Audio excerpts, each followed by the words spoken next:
नमस्कार दोस्तों। प्रधानमंत्री श्री नरेंद्र मोदी का यह अमेरिका दौरा कई मामलों में बहुत ही ज़्यादा खास होने वाला है। दोनों ही देशों के बीच में अच्छे रिश्ते को कायम रखने के लिए नरेंद्र मोदी की ये मुलाकात काफ़ी ज़्यादा अहम होने वाली है। वहीं प्रेसिडेंट जो बाइडेन के साथ इन पर्सन ये नरेंद्र मोदी की पहली मीटिंग होने वाली है, तो इसलिए भी ये काफ़ी ज़्यादा खास है। दोस्तों, आज की वीडियो में मैं नरेंद्र मोदी के उन 6 बड़े कामों के बारे में बात करने वाला हूं जिसलिए उन्होंने अमेरिका का ये दौरा प्लान किया है।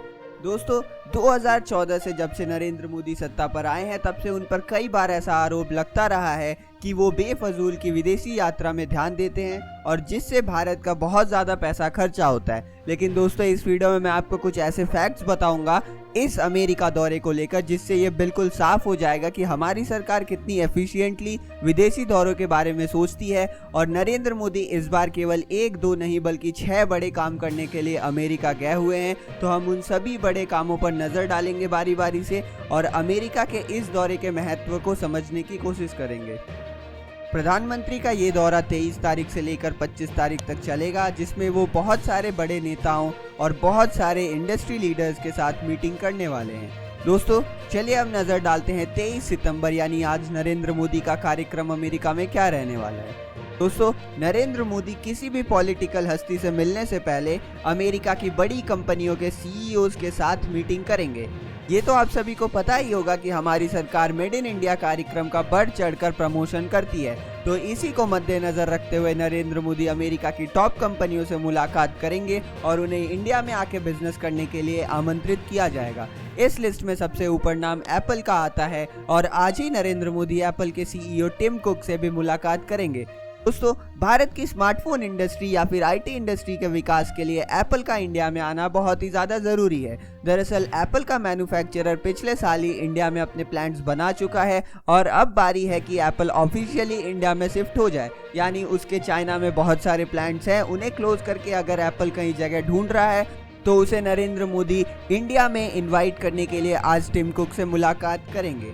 दोस्तों, जब इंडस्ट्री लीडर से मुलाकात हो जाएगी उसके बाद नरेंद्र मोदी उपराष्ट्रपति कमला हैरिस के साथ एक मीटिंग करने वाले हैं।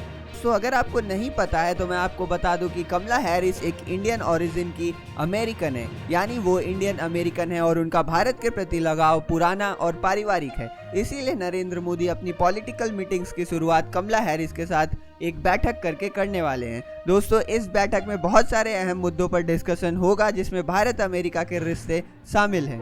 अमेरिका की वाइस प्रेसिडेंट कमला हैरिस ने कुछ महीनों पहले ही नरेंद्र मोदी से मिलने की इच्छा जाहिर की थी और उस वक्त भी ये कयास लगाए जा रहे थे कि नरेंद्र मोदी की पहली अमेरिकन पॉलिटिशियन से मीटिंग में कमला हैरिस का नाम ही सबसे ऊपर आने वाला है। तो दोस्तों, नरेंद्र मोदी का शेड्यूल भी इसी तरीके से है और 23 तारीख को उनकी दूसरी मीटिंग कमला हैरिस के साथ होने वाली है।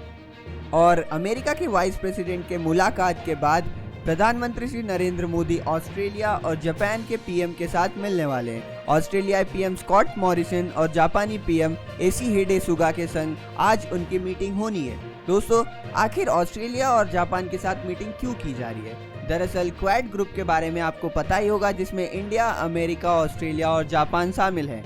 कल यानी 24 सितंबर को क्वाड की मीटिंग होनी है, लेकिन क्वाड की मीटिंग होने से पहले Narendra Modi in person in दोनों नेताओं से अकेले अकेले बैठक करना चाहते हैं जिसमें बाइलैटरल हितों की चर्चा की जाएगी। तो हाल ही में हुए ऑकस समझौते के बाद नरेंद्र मोदी की ऑस्ट्रेलियाई पीएम के साथ ये मीटिंग काफ़ी ज़्यादा अहम हो जाती है। भारत का झुकाव फ्रांस की तरफ भी है, तो वहीं भारत ऑस्ट्रेलिया अमेरिका के साथ भी मित्रता चाहता है। इसीलिए नरेंद्र मोदी एक समन्वय बैठाने की कोशिश करेंगे। वहीं दूसरी तरफ जापानी पीएम के साथ बैठक में नरेंद्र मोदी ये चाहेंगे कि चीन के ऊपर ज़्यादा से ज़्यादा दबाव बनाया जा सके। अगर भारत जापान के साथ मित्रता और मजबूत कर लेता है तो चीन एक तरीके से घिरता हुआ नजर आएगा, क्योंकि वियतनाम और फिलीपींस के साथ भी भारत बैठकें तेज कर चुका है और अगर ऐसा होता है तो चीन अपने ही घर में चारों तरफ से घिर जाएगा, जिससे भारत को एक बहुत बड़ी बढ़त हासिल हो सकती है। तो जापानी पीएम के साथ कुछ टेक्नोलॉजिकल इन्वेस्टमेंट्स पर भी चर्चा होने वाली है। जापान भारत में एक बहुत ही बड़ा टेक्नोलॉजी इन्वेस्टर है और इसे और बढ़ाने की कोशिश श्री नरेंद्र मोदी करते हुए नजर आएंगे। दोस्तों, ये तो रहा 23 सितंबर यानी आज का शेड्यूल। चलिए अब नजर डालते हैं कि 24 सितंबर को नरेंद्र मोदी किन से बैठक करने वाले हैं। दरअसल 24 सितंबर को नरेंद्र मोदी पहली बार इन पर्सन क्वाड सम्मेलन का हिस्सा लेंगे। दरअसल क्वाड सम्मेलन पहले भी हुए थे, लेकिन कोविड होने के कारण इसे ऑनलाइन करवाया जाता था। लेकिन पहली बार क्वाड सम्मेलन में चारों नेशंस के प्राइम मिनिस्टर आमने सामने बैठे होंगे, जिसमें अमेरिका, भारत, जापान और ऑस्ट्रेलिया शामिल है। अमेरिका की तरफ से अगुवाई प्रेसिडेंट जो बाइडेन करेंगे, तो वहीं भारत की तरफ से नरेंद्र मोदी हिस्सा लेने वाले हैं। वहीं जापान और ऑस्ट्रेलिया के भी पीएम इस क्वाड सम्मेलन में हिस्सा लेंगे। दोस्तों, इस क्वाड सम्मेलन के मुख्य पॉइंट्स में अफगानिस्तान, चाइना और फ्रांस के साथ हुई ऑकस डील भी शामिल रहने वाली है। कई अहम मुद्दों पर चर्चा होंगे और ऐसा माना जा रहा है कि कई हथियारों की डील भी यहाँ पर हो सकती है। दरअसल भारत अमेरिका से कुछ नए वेपन्स खरीदने के मूड में लग रहा है और हो सकता है कि इस पर डील पक्की हो जाए। तो वहीं जैसा मैंने बताया, जापान के साथ भी कुछ इंपॉर्टेंट मीटिंग्स हैं जिनका क्वाड सम्मेलन में ही डिस्कशन किया जाएगा। दोस्तों, इस इंपॉर्टेंट क्वाड सम्मेलन के बाद अमेरिकी राष्ट्रपति जो बाइडेन के साथ एक बायलैटरल मीटिंग होगी और इसे नरेंद्र मोदी के अमेरिका दौरा का सबसे अहम पॉइंट माना जा रहा है। यानी 24 सितंबर को दूसरी मीटिंग जो बाइडेन के साथ करने वाले हैं हमारे प्रधानमंत्री श्री नरेंद्र मोदी। दोस्तों, इस बायलैटरल टॉक में बहुत सारे मुद्दे रहने वाले हैं, जिसमें अफगानिस्तान, पाकिस्तान तो वहीं चाइना का भी मुद्दा शामिल होने वाला है। तो मैंने आपको 2 दिन पहले ही बताया था कि अमेरिका अब किसी भी हाल में भारत का साथ चाहता है और अमेरिका कोशिश करेगा कि भारत के साथ रिश्तों को और मजबूत किया जा सके, क्योंकि अफगानिस्तान में मिली हार के बाद और कई देशों के साथ चल रहे खराब रिश्तों को मद्देनजर रखते हुए जो बाइडेन यही कोशिश करेंगे कि भारत के साथ रिश्तों को मजबूत किया जा सके। तो दोस्तों, इस बायलैटरल टॉक में भारत की भी इम्पोर्टेंस बहुत ही ज़्यादा होने वाली है। ये बताता है कि भारत का कद वर्ल्ड पॉलिटिक्स में कितना ज़्यादा बढ़ रहा है और अब वो दिन दूर नहीं जब भारत भी एक सुपर पावर बन के उभर सकता है। दोस्तों, इस पर आपके क्या विचार है हमें नीचे कमेंट बॉक्स में ज़रूर बताएगा। 24 तारीख को इस बायलैटरल टॉक के बाद प्रधानमंत्री श्री नरेंद्र मोदी और अमेरिका के president Joe Biden white house में डिनर करने वाले हैं। डिनर की परंपरा काफ़ी ज़्यादा पुरानी है और जब भी एक कोई पीएम या फिर प्रेसिडेंट इंडिया से अमेरिका जाता है तो वहाँ पर अमेरिकन प्रेसिडेंट के साथ डिनर ज़रूर आयोजित किया जाता है। और जैसे ही ये डिनर खत्म होता है, नरेंद्र मोदी और जो बाइडेन न्यूयॉर्क के लिए रवाना हो जाएंगे। 25 सितंबर को ही न्यूयॉर्क में यूएनजीए की मीटिंग है, यानी general assembly of United Nations के सारे नेता वहां पर मौजूद होंगे और उन्हें नरेंद्र मोदी एड्रेस करेंगे।